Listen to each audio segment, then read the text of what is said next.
ئەمە چوارەمین فیستیڤاڵی ئەوینە لە سلێمانی کە گەورەترین فیستیڤاڵی هونەری و ئەدەبی ئیسلامیە لە هەرێمی کوردستان. هۆڵ پڕ بووە و نەسەر سەکۆی نمایش و لە نێوانی کورسیەکان و سەرزەوی جێگای دانیشتنی نەماوە. بەشێکی زۆری وڵاتیانیش بەهۆی نەبوونی شوێنەوە هۆڵەکەیان بەجێ هێشت و گەڕانە ماڵەوە تا لە پەخشی ڕاستەوخۆ بینەری فیستیڤاڵەکە بن.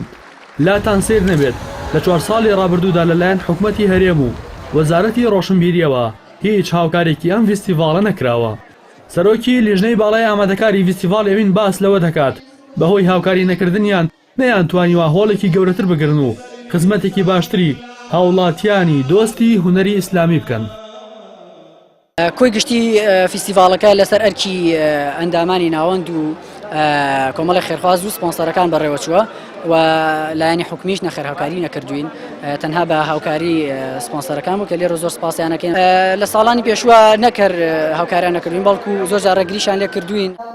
ئەندامێکی پەرلەمانی کوردستان گرنگی هاوکاریکردنی ئەم جۆرە فیستیڤاڵان دەخاتە ڕوو، هەروەها ئاماژە بۆش دەکات لەم خولەدا ئەگەر پرۆژە یاسای بودجە هاتنێ و پەرلەمان هەوڵ دەدەن بودجەیەکی تایبەت بۆ ئەم جۆرە فیستیڤاڵانە تەرخان بکەن.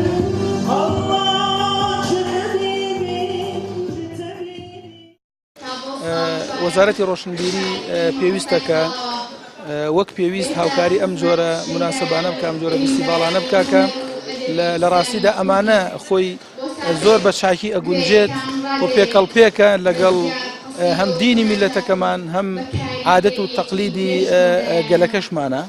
هەندێک مناسبەی تر هەیە کە ئەکرێ بەڕاستی زۆر دوورە لە ئەخلاق و ڕەوشت و لە تەریخ و لە مێژوو و لە کللتوری ئەم میلەتەی ئێمە.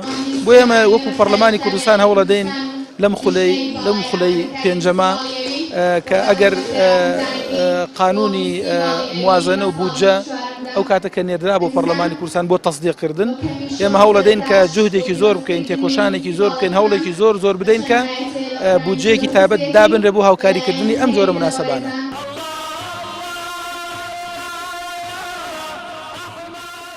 هونەری ئیسلامی و کللتوری کوردەواری پڕیەتی لە شاکاری بەرز و هونەری ناوازە کە فیستیڤاڵی ئەوین وەک گەورەترین فیستیڤاڵی هونەری و ئەدەبی نمونەیەکی زیندوی ئەو شاکارەیە، بەڵام لە جێگەی هاوکاریکردنی لەلایەن حکومەت و دەستگا پەیوەندیدارەکانیەوە هەندێک جار گرفت و لەمپەری جۆراوجۆری بۆ دروست دەکرێت کە بە هیچ شێوەیەک لە بەردەم ئەو فیستیڤاڵ و ئاهەنگ و کۆنسێرتانەی کە لەگەڵ ئاداب و کولتور و ئاینی کوردەواری دژن ئەو گرفت و لەمپەرانە بەدی ناکرێت.